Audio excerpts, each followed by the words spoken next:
The gold that Phoenix gave me would have carried me to Sycros, and back twice over. The ship's captain stared when I handed it to him. I saw his eyes flicking over it, weighing its worth, counting what it could buy him. You will take me? My eagerness displeased him. He did not like to see desperation in those who sought passage. Haste and free hand spoke of hidden crimes, but the gold was too much for him to object. He made a noise, grudging, of acceptance, and sent me to my berth. I had never been at sea before, and was surprised at how slow it was.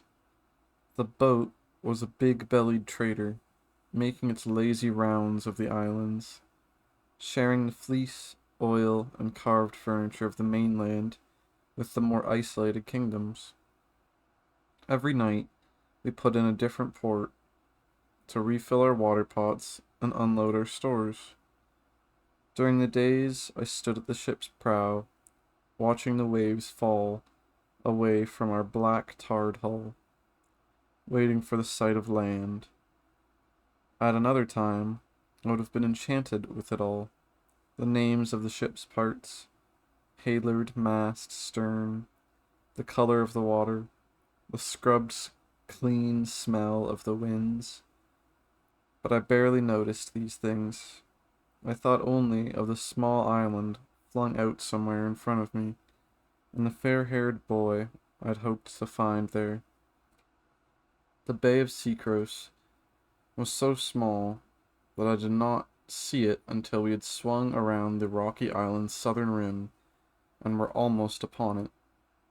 Our ship narrowly squeezed between its extending arms, and the sailors leaned over the sides to watch the rock slide by, holding their breath. Once we were inside, the water was utterly calm, and the men had to row us the rest of the way. The confines were difficult to maneuver. I did not envy the captain's voyage out. "We are here," he told me, sullenly. I was already walking for the gangway. The cliff face rose sharply in front of me. There was a path of steps carved into the rock, coiling up to the palace, and I took them. At their top were scrubby trees and goats, and the palace, modest and dull, made half from stone and half from wood. If it had not been the only building in sight, I might not have known it for the king's home. I went to the door and entered. The hall was narrow and dim, the air dingy with the smell of old dinners. At the far end, two thrones sat empty. A few guards idled at tables, dicing. They looked up. "Well?" one asked me. "I am here to see King Lycomedes," I said. I lifted my chin so they would know I was a man of importance. I had worn the finest tunic I could find, one of Achilles. "I'll go." "I'll go," another one said to his fellows. He dropped his dice with a clatter and slumped out of the hall. Peleus would never have allowed such dissatisfaction. He kept his men well and expected much from them in return. Everything about the room seemed threadbare and gray. The man reappeared. "Come," he said. I followed him, and my heart picked up. I had thought long about what I would say. I was ready. "In here," he gestured to an open door, then turned to go back to his dice. I stepped through the doorway. Inside, seated before the wispy remains of the fire, sat a young woman. "I am the Princess Didymia," she announced. Her voice was bright and almost childishly loud, startling after the dullness of the hall. She had a tipped-up nose and a sharp face, like a fox. She was pretty, and she knew it. I summoned my manners and bowed. "I am a stranger, come for a kindness from your father." "Why not a kindness from me?" she smiled. tilting her head. She was surprisingly small. I guess she would be barely up to my chest if she stood. My father is old and ill. You may address your petition to me, and I will answer it. She affected a regal pose, carefully positioned so the window lit her from behind. I am looking for my friend. Oh? Her eyebrow lifted. And who is your friend? A young man, I said carefully. I see. We do have some of those here. Her tone was playful, full of itself. Her dark hair fell down her back in thick curls. She tossed her head a little, making it swing, and smiled at me again. Perhaps you'd like to start with telling me your name. Chironides, I said. Son of Chiron, he thought. She wrinkled her nose at the name's strangeness. Chironides, and I am seeking a friend of mine who would have arrived here perhaps a month ago. He is from Fida. Something flashed in her eyes. Or maybe I imagined it. And why do you seek him? She asked. I thought that her tone was not so light as it had been. I have a message for him. I wished very much that I had been led to the old and ill king rather than her. Her face was like quicksilver, always racing to something new. She unsettled me. A message. She smiled coyly, tapped her chin with a painted fingertip. A message for a friend. And why should I tell you if I know this young man or not? Because you are a powerful princess, and I am your humble suitor. I knelt. This pleased her. Well, perhaps I do know such a man, and perhaps I do not. I will have to think on it. You will stay for dinner and await my decision. If you are lucky, I may even dance for you with my women. She cocked her head suddenly. You have heard of Didymus' women? I am so sorry to say that I have not. She made a mew of displeasure. All the kings send their daughters here for fostering. Everyone knows that but you. I bowed my head sorrowfully. I have spent time in the mountains and have not seen much of the world. She frowned a little, then flicked her hand at the door. Till dinner, Chironides. I spent the afternoon in the dusty courtyard grounds. The palace sat on the island's highest point, held up against the blue of the sky, and the view was pretty, despite the shabbiness.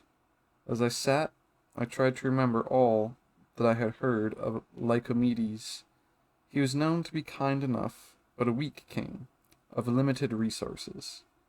Ioba, to the west, and Iona, to the east, had long eyed his lands. Soon enough, one of them would bring war.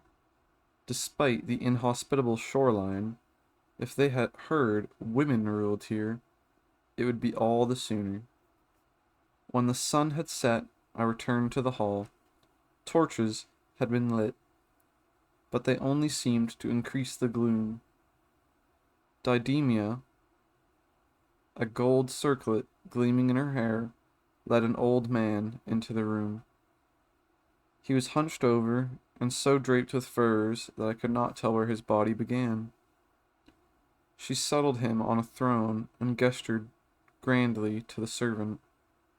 I stood back among the guards and a few other men whose function was not immediately apparent.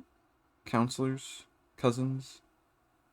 They had the same worn appearance as everything else in the room, only Didymia seemed to escape it, with her blooming cheeks and glossy hair.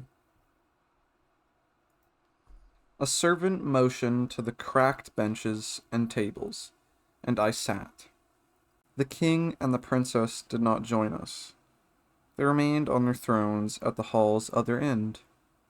Food arrived, hearty enough, but my eyes kept returning to the front of the room. I could not tell if I should make myself known. Had she forgotten me? But then she stood and turned her face towards our tables. "Stranger from Pelion," she called. "You'll never again be able to say that you have not heard of Didyma's women." Another gesture, with a braceleted hand. A group of women entered, perhaps 2 dozen, speaking softly to each other, their hair covered and bound back in cloth. They stood in the empty central area that I saw was now a dancing circle. A few men took out flutes and drums, one a lyre. Didyma did not seem to expect a response from me, or even to care if I had heard. She stepped down from the throne's dais and went to the women, claiming one of the taller ones as a partner. The music began, the steps were intricate, and the girls moved through them featly. In spite of myself, I was impressed. Their dresses swirled, and jewelry swung around their waists and ankles as they spun. They tossed their heads as they whirled, like high-spirited horses. Didyma was the most beautiful, of course, with her golden crown and unbound hair. She drew the eye, flashing her wrists prettily in the air. Her face was flushed with pleasure, and as I watched her, I saw her brightness grow brighter still. She was beaming at her partner, almost flirting. Now she would duck her eyes at the woman, now step close as if to tease with her touch. Curious, I craned my head to see the woman she danced with, but the crowd of white dresses obscured her. The music trilled to an end, and the dancers finished. Didyma led them forward in a line to receive our praise. Her partner stood beside her, head bowed.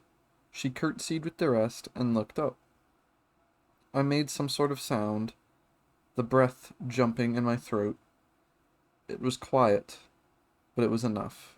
The girl's eyes flickered to me. Several things happened at once then. Achilles, for it was Achilles, dropped Didyma's hand and flung himself joyously at me, knocking me backwards with the force of his embrace. Didyma screamed, "Pyrrha!" and burst into tears. Lycomedes, who was not so far sunk into dotage as his daughter had led me to believe, stood. "Pyrrha, what is the meaning of this?" I barely heard. Achilles and I clutched each other, almost incoherent with relief. "My mother," he whispered. "My mother, she—" I know that voice. I turned. Thetis. Oh. "My mother," he whispered. "My mother, she—" "Pyrrha, Lycomedes." Voice carried the length of the hall, rising over his daughter's noisy sobs. He was talking to Achilles, I realized. Pyrrha. Fire hair. Achilles ignored him. Didyma wailed louder. The king, showing a juxtapositionness, a judiciousness that surprised me, threw his eye upon the rest of the court, women and men both. "Out," he ordered. They obeyed reluctantly, trailing their glances behind them. Now, Lycomedes came forward, and I saw his face for the first time. His skin was yellowed, and his graying beard looked like dirty fleece, yet his eyes were sharp enough. "Who is this man, Pyrrha?" "No one." Didyma had seized Achilles' arm, was tugging at it. At the same time, Achilles answered coolly, "My husband." I closed my mouth quickly, so I did not gape like a fish. "He is not. That's not true." Didyma's voice rose high, startling the birds roosting in the rafters. A few feathers wafted down to the floor. She might have said more, but she was crying too hard to speak clearly. Lycomedes turned to me as if for refuge, man to man. Sir, is this true? Achilles was squeezing my fingers. Yes, I said. No, the princess shrieked. Achilles ignored her, pulling at him, and gracefully inclined his head at Lycomedes. My husband has come for me, and now I may leave your court. Thank you for your hospitality. Achilles curtsied.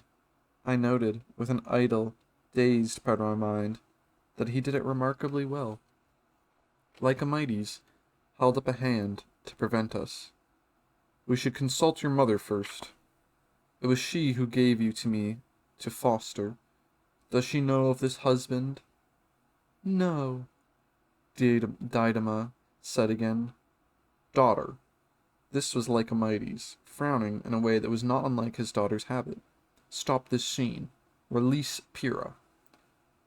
Her face was blotchy and swollen with tears, her chest heaving. No, she turned to Achilles. You are lying. You have betrayed me. Monster. Apathies. Heartless. Lycomedes froze. Achilles' fingers tightened on mine. In our language, words came in different genders. She had used the masculine form. What was that? Said Lycomedes, slowly. Didyma's face had gone pale, but she lifted her chin in defiance, and her voice did not waver. He is a man, she said, and then, we are married. What? Lycomedes clutched his throat. I could not speak. Achilles' hand was the only thing that kept me to the earth. Do not do this, Achilles said to her. Please. It seemed to enrage her. I will do it. She turned to her father. You are a fool, and I am the only one who knew. I knew. She struck her chest in emphasis. And now I'll tell everyone. Achilles. She screamed as if she would force his name through the stout stone walls, up to the gods himself. Achilles, Achilles, I'll tell everyone. You will not. The words were cold and knife-sharp. They parted the princess's shouts easily. I know that voice. I turned. Thetis stood in the doorway. Her face glowed, the white blue of the flame's center. Her eyes were black, gashed into her skin, and she stood taller than I had ever seen her. Her hair was as sleek as it always was, and her dress as beautiful, but there was something about her that seemed wild, as if an invisible wind whipped around her. She looked like a fury, the demons that came from men's blood. I felt my scalp trying to climb off my head. Even Didyma dropped into silence. We stood there a moment, facing her. Then Achilles reached up and tore the veil from his hair. He seized the neckline of his dress and ripped it down the front, exposing his chest beneath.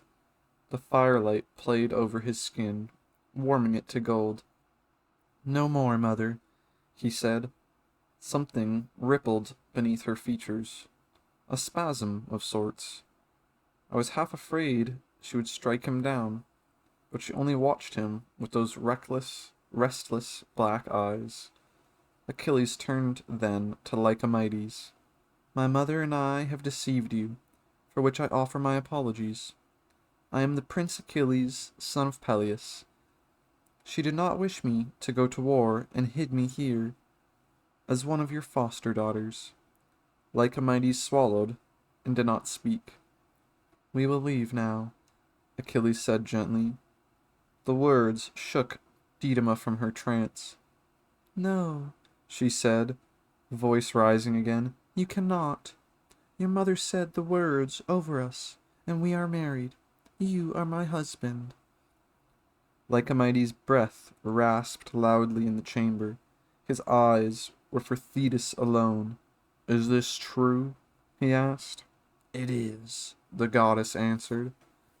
Something fell from a long height in my chest. Achilles turned to me, as if he would speak. But his mother was faster. "You are bound to us now, King Lycomedes. You will continue to shelter Achilles here. You will say nothing of who he is. In return, your daughter will one day be able to claim a famous husband." Her eyes went to a point above Didymus' head. Then back, she added, "It is better than she would have done." Lycomedes rubbed at his neck, as if he would smooth its wrinkles. "I have no choice," he said, "as you know." "What if I will not be silent?" Didymus' color was high. "You have ruined me, you and your son. I have lain with him, as you told me to, and my honor is gone. I will claim him now, before the court, as recompense."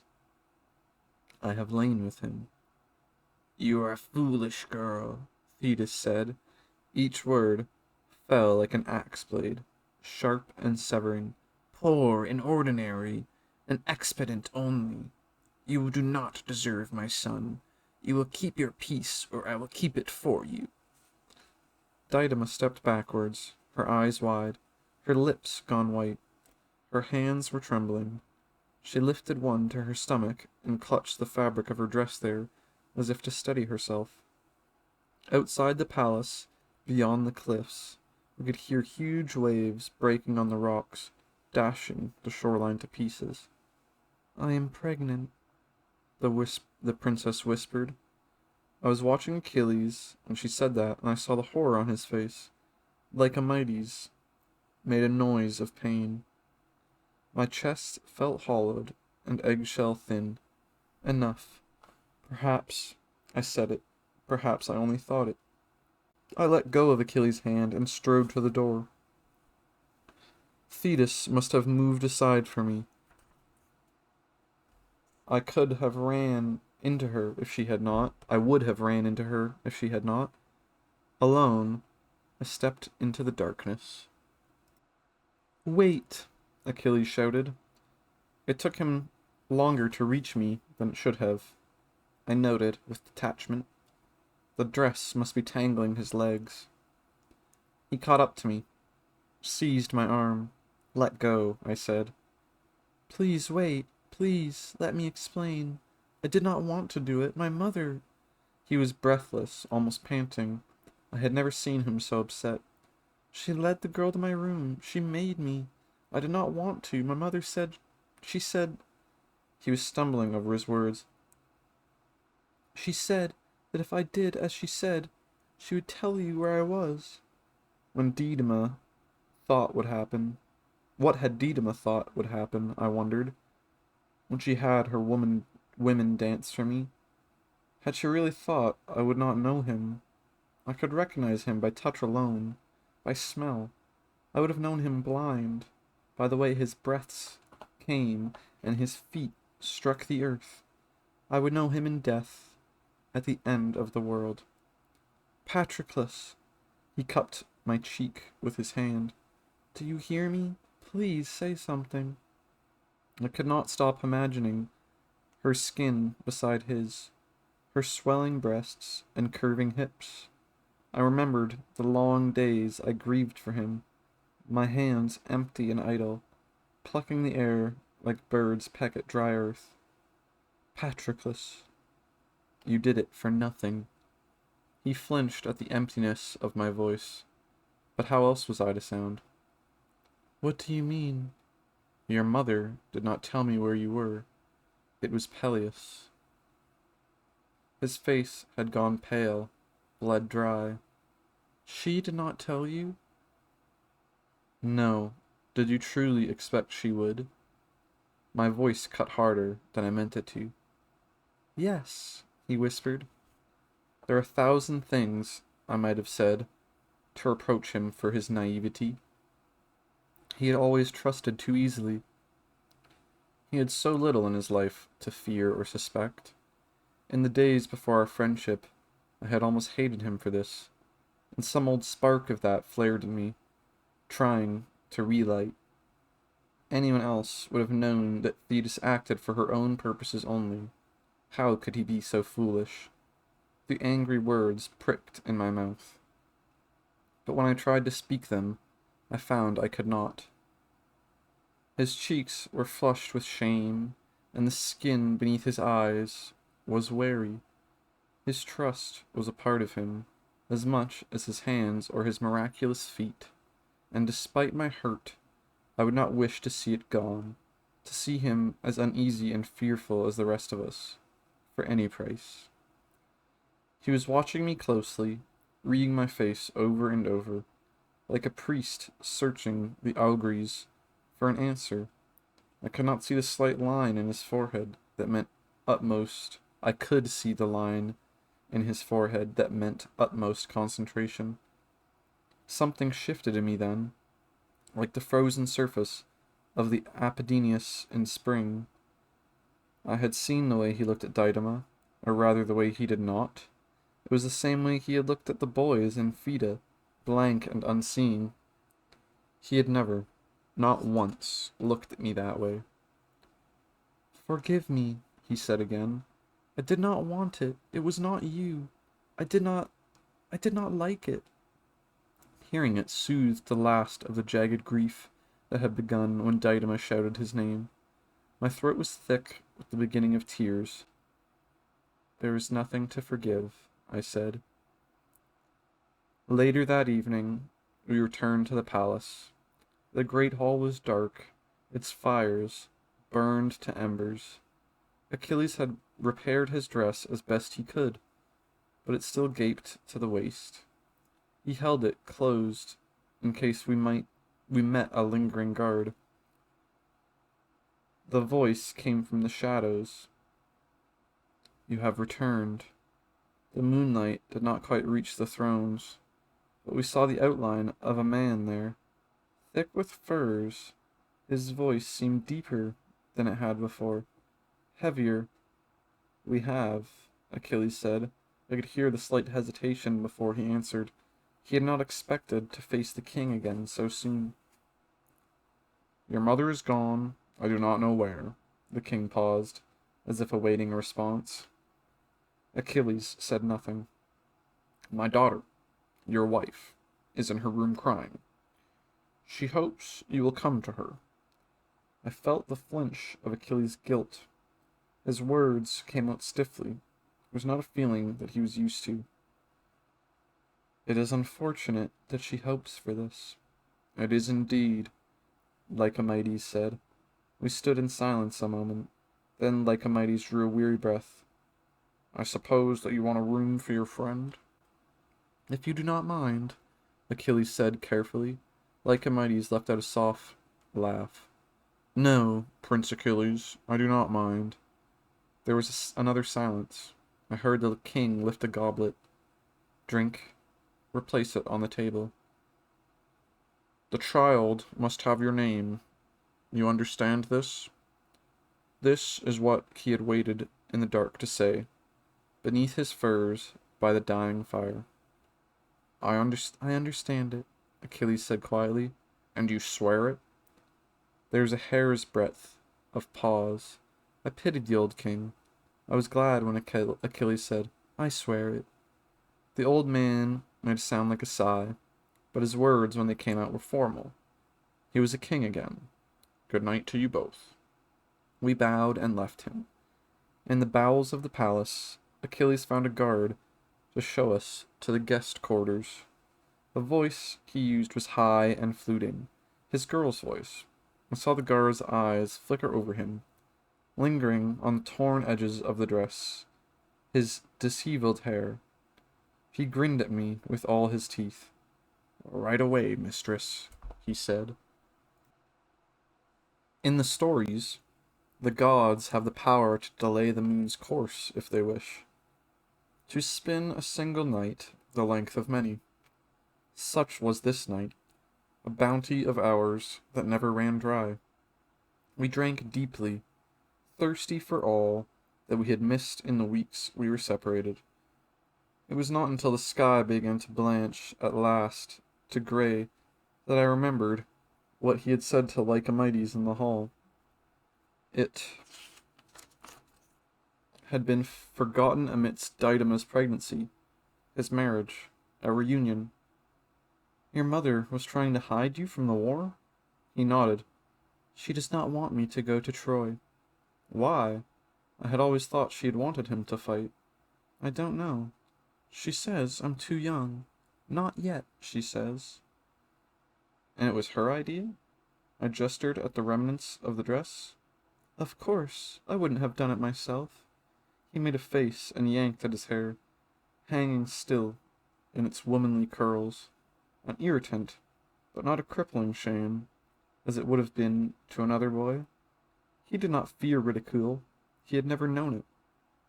Anyway, it was only until the army leaves. My mind struggled with this. So truly, it was not because of me that she took you? Didyma was because of you, I think. He stared at his hands a moment. But the rest was the war.